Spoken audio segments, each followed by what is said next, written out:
He slid the papers across the table like he was tipping a valet. Like I was staff.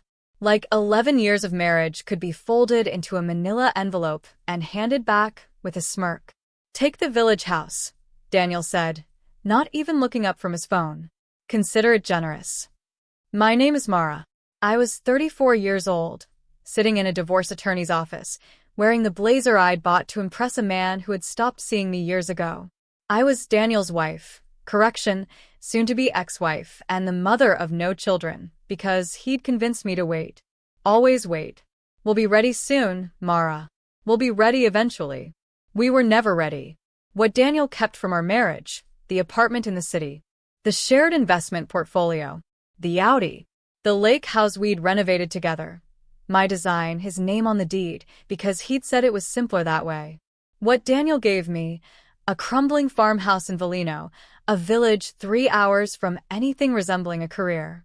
And living inside that farmhouse, apparently, was his elderly grandmother, Nadia, whom nobody in his family had visited in almost 2 years. He called it generous. I called it a coffin. But I took it, and that decision changed everything. I want you to understand something before I continue. I didn't take that house out of desperation. I took it because I had exactly $11 in my personal checking account and too much pride to let Daniel watch me crumble in that leather chair. See, here's what our marriage actually looked like from the inside. Daniel was a property developer. Charming, polished, the kind of man who remembered every waiter's name but forgot every promise he made to his wife. When we met, I was a junior interior designer at a mid-sized firm. Talented, my boss said. Going places. Then Daniel said, why work for someone else's vision when you could work for mine? So I left my firm. I became his in-house designer, his aesthetic eye, the woman who turned his concrete boxes into homes people actually wanted to buy. My name appeared nowhere on the contracts. His name appeared everywhere. I told myself it was partnership. It was a erasure wearing a wedding ring. By year 8, I'd lost my professional network, my independent income, my sense of what I was capable of alone. Daniel hadn't done it violently or suddenly. He'd done it slowly, the way you boil a frog, warm water, then warmer until you don't remember what cool felt like. And Nadia's house? I'd never even seen it. I drove there on a Tuesday in November in a rental car, with 2 suitcases and no plan. What I found there stopped me cold in the doorway. The house was not what I expected. I had braced myself for ruins. Rotting floorboards, collapsed ceilings, the smell of abandonment. And yes, it needed work. The paint was peeling in long, exhausted strips. The garden had gone completely wild. The porch railing wobbled when I touched it like a loose tooth. But the bones of it. God, the bones of it. High ceilings with original timber beams. A stone fireplace that took up an entire wall. Windows facing east that, once cleaned, would flood the whole ground floor with morning light. It was the kind of structure architects drove through villages specifically looking for. The kind Daniel would have bought, flipped, and sold for 4 times its value without blinking. He hadn't seen it. He'd never visited. He'd just assumed it was worthless because everything in his grandmother's life had become invisible to him. Speaking of which, she was sitting in a chair by the cold fireplace when I walked in. Tiny, wrapped in 2 sweaters despite it being barely October. Her hands were folded in her lap with the particular stillness of someone who had learned not to expect much.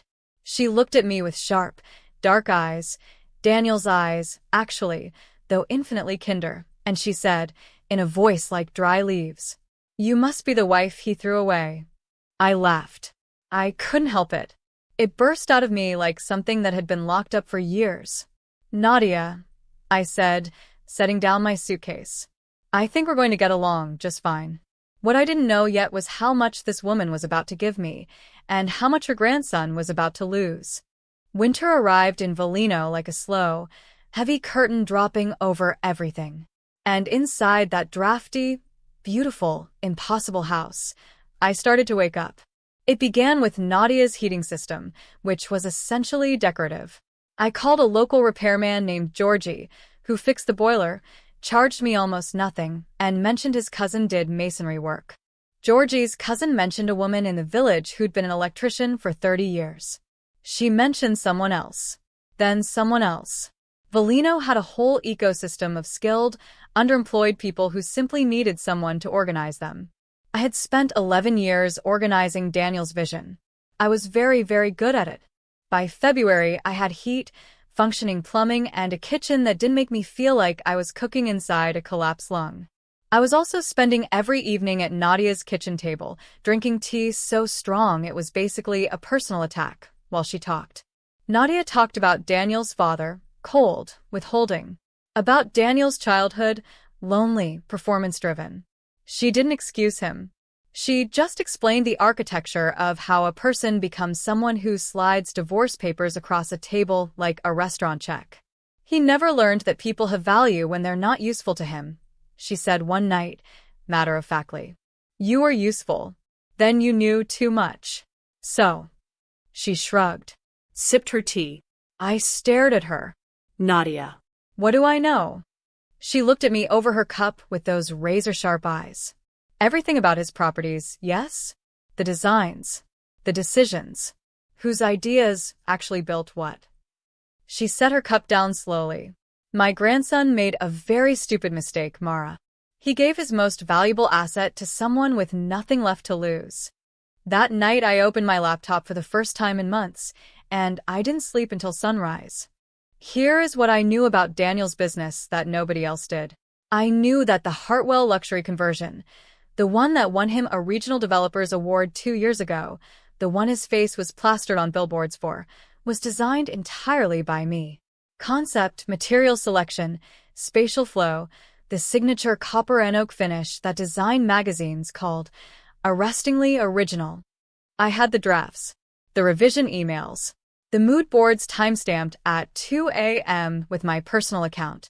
I knew that the Meridian apartment complex he was currently marketing as sustainably designed was using my unpublished framework, a methodology I developed independently during year 6 of our marriage and shared with him privately, like an idiot, like a woman who believed in partnership. I knew that his business reputation was essentially a Daniel-shaped frame around my invisible work. And now I had time. Silence. Nadia's ferocious tea. And absolutely nothing left to protect. I didn't want to destroy him loudly. Loud is messy. Loud makes you look bitter. Loud lets him position himself as the victim of a scorned ex-wife, and suddenly he's having lunch with sympathetic journalists while you're still explaining yourself. I wanted something cleaner. Permanent. The kind of damage that arrives quietly and cannot be undone. So I made a plan in 3 parts. First, I would document everything. Compile an irrefutable professional portfolio proving authorship of the work Daniel had been selling as his vision.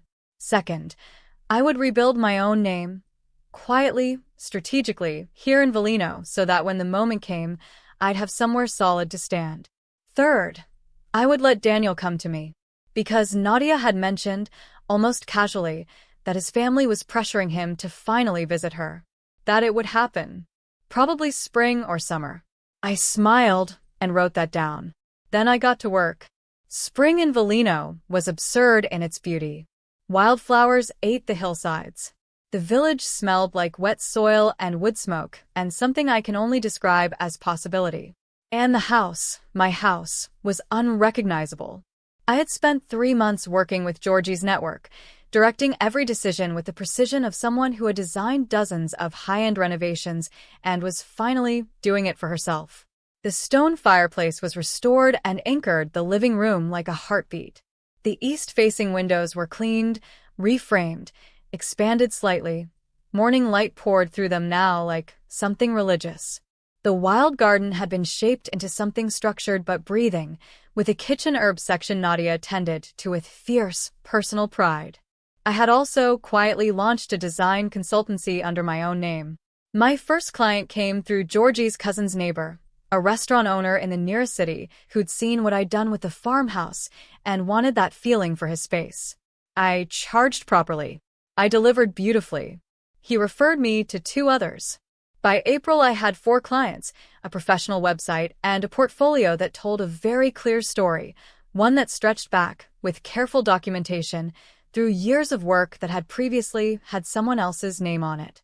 I also sent a detailed, evidence-supported letter to the architectural design board that had given Daniel his award. Not demanding anything. Simply presenting documentation. Asking questions. Letting them draw conclusions. I sent a similar package to the journalist who'd written the sustainability profile on Meridian. A woman, as it happened. She responded within 6 hours. Then I waited. Daniel arrived on a Saturday in late May.